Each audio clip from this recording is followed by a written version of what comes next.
नमाज दीन का एक जुज़ है, एक ही जुज़। अगरचा नमाज दीन में एक जुज़ है, एक सिफत है, दीन का एक अमल है, लेकिन इस नमाज के अंदर सारा दीन छुपा हुआ। यानी जो ईमान में पुख्ता होगा वह नमाज में पुख्ता होगा। ईमान अंदर है, नमाज यानी अमल वो जाहिर है।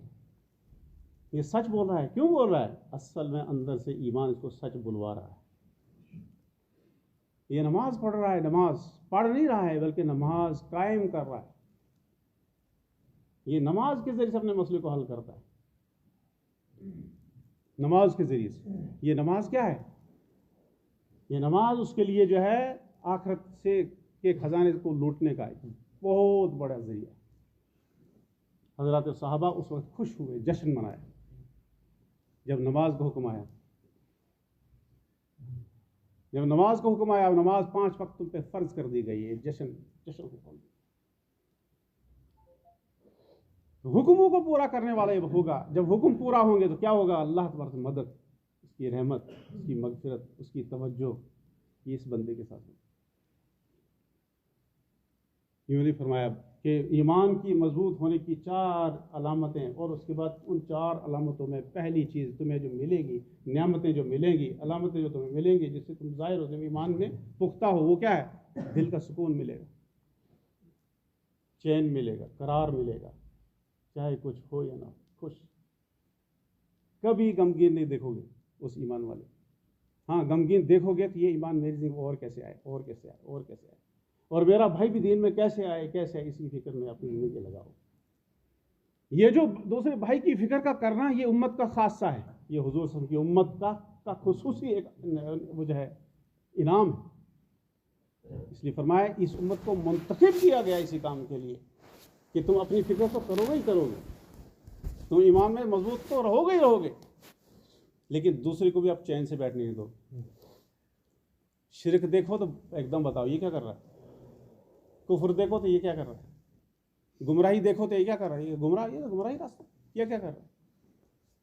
बेदीनी कोई अमल, बुराई कोई देखो तड़पोगे, परेशान हो जाओगे, ये क्या हो रहा है। एक को देखोगे परेशान, फिर जब 2 होंगे, जब 3 होंगे, जब पूरी बस्ती होगी, पूरी बस्ती बेदीनी के आलम में चल रही है और अल्लाह के हुक्मों को तोड़ के ज़िंदगी गुजार रही है। इसका मतलब ये कि अल्लाह के हुक्मों को क्यों तोड़ रही है? क्योंकि इसकी असली चीज़ जो अंदर का सरमाया है, वो ईमान, वो कमज़ोर हो गया। फरमाया ईमान के मजबूत होने के बाद ये बंदा सिर्फ अल्लाह से बातें करता है, ज़्यादा औकात खामोश रहता है, चुप। घर वालों से बातें कम, बच्चों से बातें कम, तन्हाई इख्तियार करने की कोशिश करेगा कि मैं ज़्यादा से ज़्यादा अल्लाह से बातें कर, मज़ा आता। हुज़ूर पाक सल्लल्लाहु अलैहि वसल्लम रियाजत में है, दुआ में है, अल्लाह के साथ ताल्लुक़ में है। हज़रत आयशा रज़ी अल्लाह अन्हा आई, या रसूल अल्लाह सल्लल्लाहु अलैहि वसल्लम, हुज़ूर कौन? हमें आयशा। कौन आयशा? या रसूल अल्लाह सल्लल्लाहु अलैहि वसल्लम, हज़रत अबू बकर, आयशा बिन्त अबू बकर रज़ी अल्लाह तआला अन्हु। कौन अबू बकर? भाग गई, डर गई, ये क्या हो गया? ये ताल्लुक वाले हैं। फरमाया इस रास्ते से अल्लाह का ताल्लुक पैदा किया जाता है। कहा वापस कुछ देर के बाद, या रसूल अल्लाह आज तो मैं बहुत डर गई। क्या हुआ? कि मैं आपके पास आई थी और मैंने इस तरह से पुकारा, लेकिन आपने ऐसे ऐसे जवाब दिया। हुज़ूर ने फरमाया आयशा होश किया कर, हर वक्त की एक ही हाल में मुझे मत देखा कर। ये सिखाया, ये हुज़ूर ने सिखाया उम्मत को। उम्मत में फिर सहाबा, ताबईन, तबा ताबईन, बुजुर्गान दीन, वली कामिल ऐसे ही हुआ करते, ऐसी ही जिंदगी होती थी। अल्लाह अल्लाह। हज़रत अब्दुल्लाह इब्न मुबारक रहमतुल्लाह अलैह, एक बहुत बड़े अल्लाह वाले, हज़रत अब्दुल्लाह इब्न मुबारक रहमतुल्लाह अलैह। पहली चीज़ है ईमान, और ख़ासकर उस ईमान का फिर यकीन। उस यकीन का नाम जिसको कहा जाता है, जिसको मजबूत करना मेरे आपके ज़िम्मे है, ज़रूरी है। हज़रत अब्दुल्ला इब्न मुबारक रहमतुल्लाह अलैह कुरान की तफसीर करने वाले, अहादीस मुबारक का दर्स देने वाले और बहुत बड़े अल्लाह वाले, बयान में, तकरीर में, लोग उम्मत को समझाने में।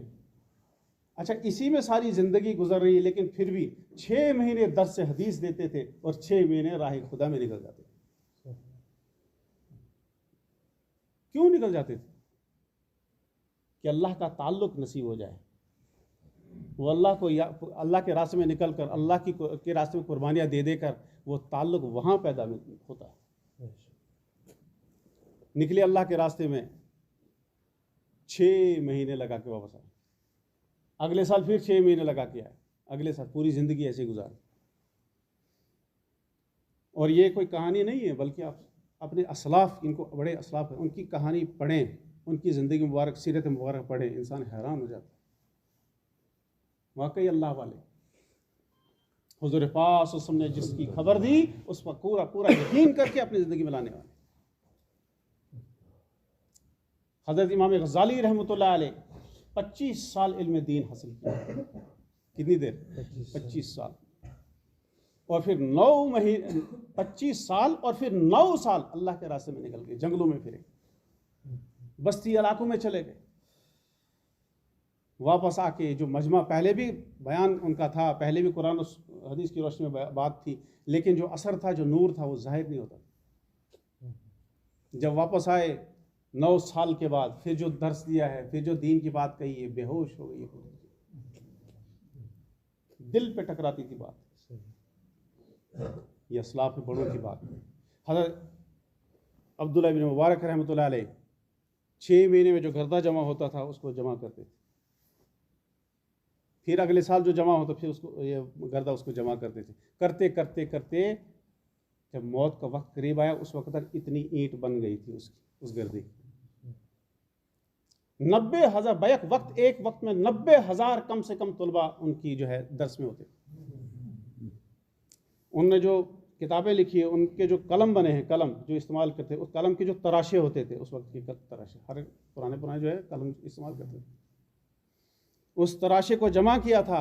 उस तराशे से गुस्ल के पानी को गर्म किया गया। 90,000 तलबा सामने हैं और एक मर्तबा जा रहे हैं। खलीफा हारून रशीद का ज़माना है, वह अपने फ़ौजियों के साथ, अपने जर्नलों के साथ, अपने वज़ीरों के साथ कोई मशवरा कर रहे हैं अपने महल में। अचानक जो है बाहर छींक आ गई। किसको? हज़रत अब्दुल्ला इब्न मुबारक रहमतुल्लाह अलैह। 90,000 का तलबा का मजमा है। इन्होंने कहा अल्हम्दुलिल्लाह, ये है ना, ये है पढ़, ये जो है जिसको छींक आए उसको ये पढ़ना है। और जवाब देने वाले को क्या पढ़ना है? जिसने सुना इस चीज़ को, यरहमुकल्लाह। तो इन 90,000 तलबा ने बैक वक्त कहा यरहमुकल्लाह। तो यहाँ क्या हो गया? उस महल में जलजला आ गया। हारून रशीद का महल जो है ना, यूं हिलने लगा, वो भी डर गया और फौजी सारे, भाई बाहर देखो बगावत हो गई, शायद बगावत हो गई, शायद कोई हमला हो गया है, जरा पता करो।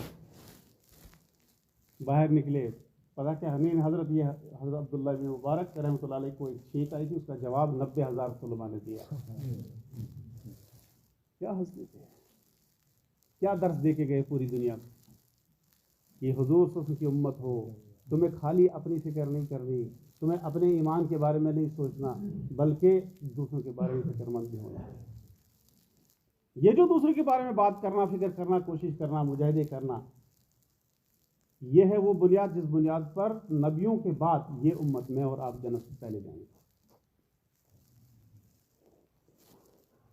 पूरी दुनिया ने इस वक्त 15वीं सदी है, 15वीं सदी का मतलब 1500 साल हम पीछे, अब पिछले ज़माने में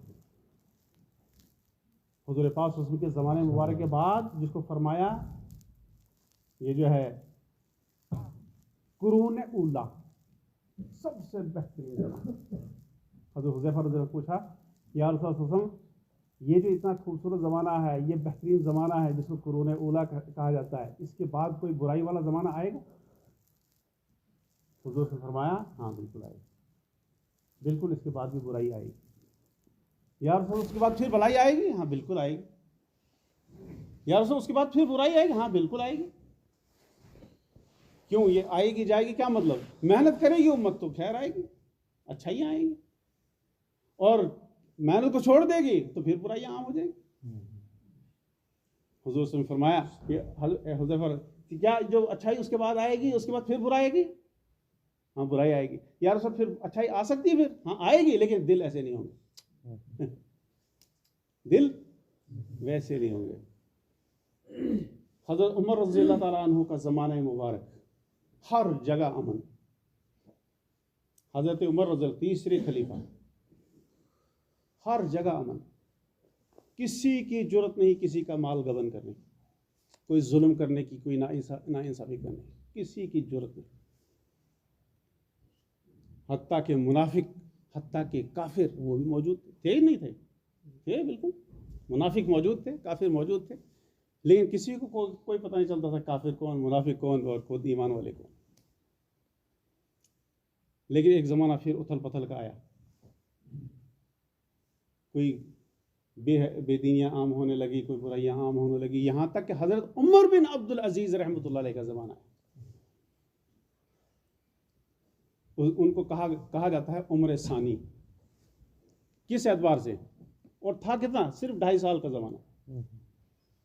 बड़े अमीर खानदान से, बड़े अमीर, लेकिन दीन की खातिर ऐसा लुटाया, सब कुछ लुटाया। यहाँ तक अपनी बीवी को कहा, फातिमा मैं चाहता हूँ कि जो हमारे पास जो माल है इसको मैं बैतुल माल में जमा कर दूँ। अब तुम्हारे पास भी बहुत माल है क्योंकि तुम अमीर बाप की, मरवान बिन मलिक की बेटी हो, लेकिन मैं चाहता हूँ अगर तुम मेरे साथ रहोगे तो फिर ये सारा माल जो है बैतुल माल में जमा करना होगा। उम्मत बड़ी प्यासी, बड़ी परेशान। फरमाया मैं आपके साथ पूरी ज़िंदगी आज तक ऐसे ही गुजारी, आज के बाद कहाँ इधर उधर गुजारूंगी, जो आप कहोगे वही करूँगी, सब माल माले गए इसमें बैतुल माल में जमा। तो एक वक्त ऐसा भी आया कि उनकी बेटियां जो है प्याज खा के अपने मुंह को छुपा के चल रही है घर के अंदर। बाप घर में आया, कहा ये क्या हो रहा है, ये बेटियां कुछ मुंह छुपा के चल रही। कहा घर में खाने को कुछ नहीं था और इनको कहीं प्याज मिला वो खा लिया जल्दी जल्दी में, अब बदबू आ रही है, उसको रोक रही है। ये वो ज़माना फिर से आया कि एक चरवाहा जो बकरियां चरा रहा है, उन बकरियों के साथ भेड़िया, शेर, चीते वो भी चल रहे हैं, कोई एक दूसरे को नुकसान। ये तो जानवरों की बात है, इंसानों की तो बात ही नहीं, एक दूसरे को कत्ल करें, जुल्म करें कोई। तो भेड़िए ने बकरी को खा लिया। चरवाहा कितना आलिम है और कितना बड़ा अल्लाह वाला। क्या मुझे लगता है कि आज अमीरुल मोमिनीन का इंतकाल हो गया। कौन अमीरुल मोमिनीन? दूसरे जिसको उमर सानी जिनको कहते हैं, हज़रत उमर बिन अब्दुल अजीज़ रहमतुल्लाह। बुराइयाँ आएंगी लेकिन अच्छाई फिर से आएगी, मेहनत होगी तो अच्छाई आएंगी। इस ज़माने में अल्हम्दुलिल्लाह इस मेहनत को अल्लाह पाक ने चालू कराया। उस ज़माने में तीर तलवार से लैस साहबा, तीर तलवार से लैस, पता नहीं कहाँ से गोली आएगी, कहाँ से तीर आएगा, कहाँ से तलवार आएगी। तो जरे पहनकर खोद लगाकर मस्जिद में आते थे, नहीं आते थे। जब अल्लाह के रास्ते में निकलना होता कोई पता थोड़ी होता था कि मस्जिद में से ऐलान होगा फिर घर जाऊंगा फिर तैयारी करूंगा, ऐसा नहीं, बल्कि आए हैं बस यहीं से जो ही हुक्म होगा चल पड़ेंगे। एक साहबी जंग से वापस आ रहे हैं तो ऐसे यानी कामयाब होके आ गए, फतह मिल गई। क्या कह रहे हैं, मैं इसलिए थोड़ी आया था, मैं तो अपने आप को कुर्बान करने के लिए आया था। क्या मैं अल्लाह के रास्ते में जाऊं और वहाँ लड़ूं और किसी दुश्मन का तीर आए और मेरे यहाँ गले में लगे, खून के फव्वारे छोटे, मैं शहीद हो जाऊं। एक शख्स ने कहा या रसूलुल्लाह सल्लल्लाहु अलैहि वसल्लम, वो शख्स ऐसे कह रहा है। फरमाया अगर वो इस बात में सच्चा है तो ये बात अल्लाह पाक को ऐसी पसंद है कि ये होकर रही। अभी उसी रास्ते में दुश्मन का तीर लगा, वाकई उसी जगह लगा और उसी तरह खून के फव्वारे छूटे और वहीं शहीद हो। मुझे अभी याद आता है कि हैदराबाद में आबिद खान साहब, बड़े अल्लाह वाले, उस ज़माने में जब मैं 4 महीने लगा रहा था, 1994 की बात, आबिद खान साहब बयान कर रहे थे, ओहो, कि हज़रात सहाबा की सीरत पढ़ो तो ऐसा नज़र आता है और ऐसा मंजर पेश होता है कि उनकी सारे मर्द क्या, औरतें क्या, बच्चे क्या, बूढ़े क्या, शौक़ शहादत में जीते थे। मैं उनकी उस बात पे बड़ा याद आता है और कभी कभी मैं सोचता हूँ, या अल्लाह, कैसे अल्लाह वाले थे और किस तरीके से इस उम्मत को की इस्लाह करते थे इस ज़माने के एतबार से। क्या फरमाया? हज़रात सहाबा शौक़ शहादत में जीते थे। हम दुनिया को अपने सामने रखकर उस पर राल टपकाते हुए जीते हैं। ऐसा ही नहीं। 7 साल की बच्ची है, एक मोहल्ले में उनका इंतकाल हो गया, उनके वालिद का इंतकाल हो गया और वो दरवाजे पर रो रही है। सहाबा की जमात मस्जिद नबवी से निकली, कहा ये कहाँ से आवाज़ आ रही है? फलानी गली से आ रही है। वहाँ चले गए, ये कौन है? कहा फलानी बच्ची है। किसकी है? वो फलानी। ओ, ये तो हमारे सहाबा थे, हमारे साथी थे, ये तो इसका मतलब इंतकाल हो गया। चलो चलो वहाँ ताज़ियत कर ले। चले गए, वहाँ 7 साल की बच्ची को रोते हुए देखा तो साहबा ने उसके सर पे हाथ रखा। क्या क्यों रो रही हो? कहा है मेरे अब्बा का इंतकाल हो गया। तो इन्होंने सब ने दिलासा दिया, कोई बात नहीं, मौत का वक्त अटल, दुनिया से जाना है। लेकिन ये बच्ची आगे से क्या जवाब दे रही कि मैं इसलिए थोड़ी रो रही हूँ कि मेरे अब्बा का इंतकाल होगा, ये तो तरतीब है बनी हुई है, तो एक दिन जाना ही जाना, और असल मंजिल ही वही है। मैं इस बात पे रो रही हूँ कि मेरे अब्बा का इंतकाल घर के बिस्तर पे हुआ। काश ये अल्लाह के रास्ते में हुआ होता तो मैं महशर के मैदान में एक शहीद की बेटी होने पर फख्र करती। वो फख्र मैं नहीं कर पाऊंगी अब, इसलिए मैं रो रही। हमारी ज़िंदगी में हम इसको कहते हैं कंपेयर करो, सहाबा, ताबाइन, तबा ताबाइन के ज़माने के साथ कंपेयर करो, औलिया किराम के साथ कंपेयर करो, अपनी ज़िंदगी को ये टटोलो, इसको चेक करो। हम क्या, सोच में भी दुनिया, सोने में भी दुनिया, चलने में भी दुनिया, यहाँ तक कि नमाज में शुरू खड़े हो गए तो दुनिया। जो नहीं याद आना चाहिए वो भी याद आ जाएगा। जब हम अल्लाह के रास्ते में चल रहे थे, हैदराबाद में एक साथी ने समझाया, कहा देखो शैतान आएगा। एक शख्स था तो उसको खजाना जो है बड़ा प्यारा था, उसने खजाना छुपा के रख दिया। क्या किया? खजाना छुपा के रख दिया। तो लेकिन तब तो मौत आ गई। क्या मौत? ये नहीं, खजाना छुपा दिया, लेकिन उसके बाद वो भूल गया वो खजाना कहाँ गया, भूल ही गया। एक बड़े अल्लाह वाले के पास गया, कहा हज़रत मैं क्या करूँ, मैं ऐसे ऐसे हो गया, चुपके से मैं आपको बता रहा हूँ वरना मेरे ख़ानदान वाले, बस्ती वाले उसको ले जाएंगे। कहा एक काम कर, तो नियत कर 100 रकात नफल पढ़ूंगा। कितनी? 100 रकात नफल पढ़ूंगा कि मुझे वो खजाना याद आना चाहिए। कहा उसने नमाज की नियत बांध ली और अभी 2 ही रकात पढ़े थे तो खजाना याद आ गया। खजाना सामने हो गया। वो तो खजाने की बात है, हमें तो दिन भर क्या किया वही आता है उस वक्त। कहाँ वो नमाज बनी, अल्लाह वाली नमाज, कहाँ वो अल्लाह से मांगना कहाँ बना।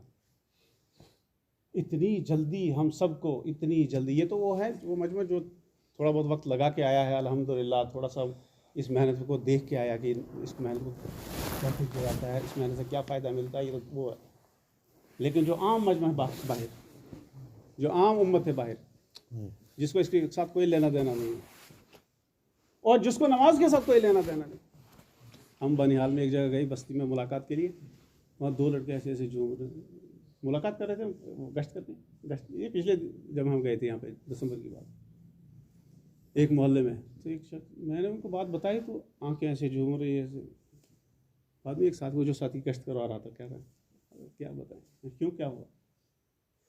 कहा ये मोहल्ला माल ही माल, दुनिया ही दुनिया, तूफान है दुनिया का। मगर इनके बच्चे देखो ड्रग्स लिए हुए हैं इस वक्त, इनको ड्रग्स में खत्म है बेचारे, नशा। और ये नशा ऐसी, परसों हमारे वहाँ किश्तवाड़ में एक जगह जहाँ मैं रहता हूँ, वहीं पे पुलिस का छापा पड़ गया। क्या हुआ है? क्या हुआ जी, क्या हुआ? हाँ जी, यहाँ से ड्रग, ये जो है नशा वाली चीज़, ड्रग्स यहाँ से सप्लाई होती है। ये वो घर है, उसकी बीवी को भी लिया, वो बड़ा ही स्मगलर कोई, उसके घर वाले को भी लिया, उसके दूसरे क्या कहते हैं उसको, देवर को भी लिया। चल भला उससे क्या होगा? ना एक बार जिसको नशा लगे उससे होगा कुछ। हमारे यहाँ एक मात्रा से एक साथी एक वक्त में 4 महीने ले जाओ, माँ उसके आगे, ले जाओ 4 महीने, बाप आया उसको ले जाओ।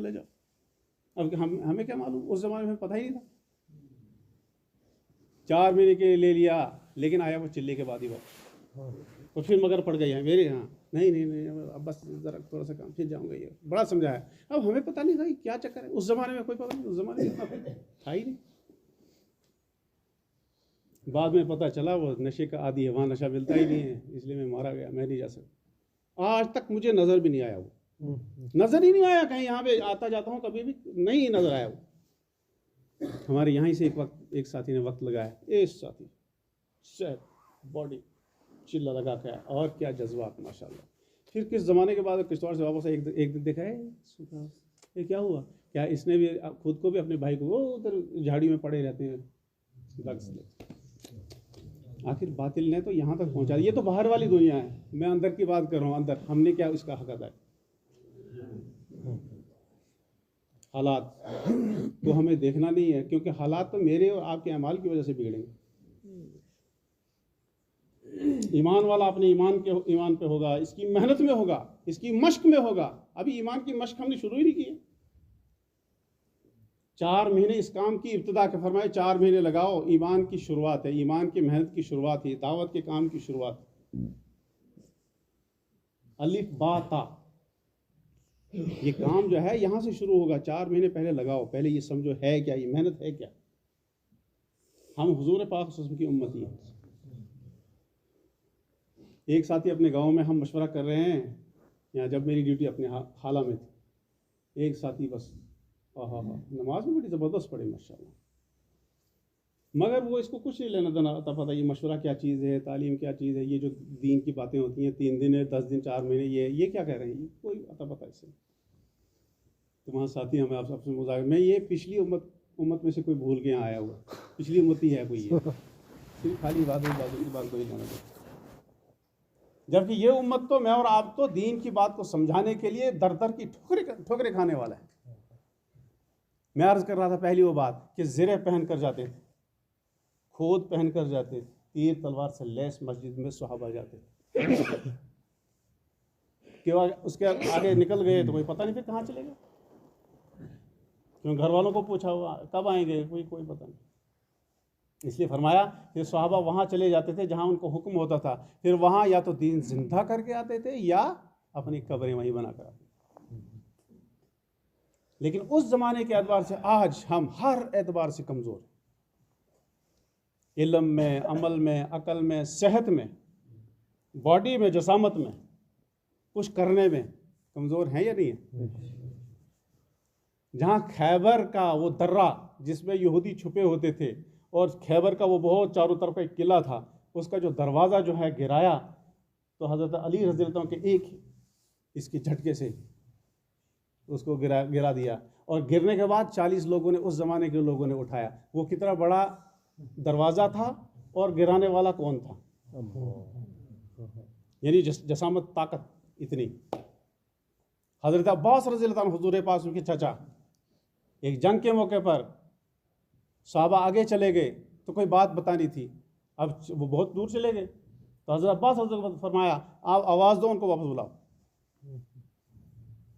उन्हें आवाज़ लगाई यूँ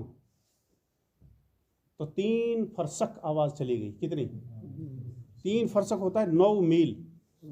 9 मील होता है लगभग 13, 14, 15 किलोमीटर के आसपास। 15 किलोमीटर कितना दूर यहाँ से, लगभग बटोत। तो यहाँ से बटोत चले गए तो ये आवाज़ चली गई बटोत तक, और सहाबा वापस आए। जंग बदर पहली जंग, दूसरी जंग ओहद, तो एक सहाबी छोटा सा, कद के एतबार से भी ताकत, छोटा सा सहाबी, उन्हें इस अब्बास रज़ी अल्लाह को पकड़ के लाया, ऐसे बांध के लाया। तो वो खुशी मनाया, यार मैंने जिसको पकड़ा ये मानता ही नहीं था, इसको वैसे उठा के लाया। ये हुजूर साहब फरमाए थोड़ा चुप रहे, है मैंने उठा, ये चुप रहे। फिर फरमाया 7वें आसमान के फरिश्ते ने उसको उठाया, तू उठाता है। इतना बड़ा भारी जसामत। हज़रत रुकाना रज़ी अल्लाह ताला अन्हु, फरमाया आ जाओ, मेरे नीचे जो है ऊंट की खाल है, निकालो। फरमाया 300 जवान आए उनके पीछे खाल निकालने के लिए। वो खाल के टुकड़े उनके हाथ में आए, वो खाल उनके नीचे से नहीं निकली। कितना बड़ा आदमी होगा वो, जसामत के एतबार से इतने बड़े बड़े, हिम्मत के एतबार से इतने बड़े बड़े, और उनके लिए जहाँ खालिस यूं कर लेते तो अगले की जान निकल जाती, सिर्फ ऐसे ही। तो उस जमाने के एतबार से हम क्या हैं, अमल, इल्म, दीन, ईमान, जसामत, ताकत, हिम्मत, हर एतबार से हम कमजोर। लेकिन अगर हम उन जैसा कोई नकल वाला काम भी करेंगे, इसीलिए हुजूर पाक सल्लल्लाहु के ज़माने को और उनकी मेहनत को हज़रत मौलाना इलियास ने फरमाया करते थे कि मैं इस मेहनत को वही मेहनत समझ कर, यकीन करके करता हूँ, नबूवत वाली मेहनत है ये। और वाकई लोगों ने देखा, बेशक अल्लाह की मदद हम खुलेआम देखी लोगों ने।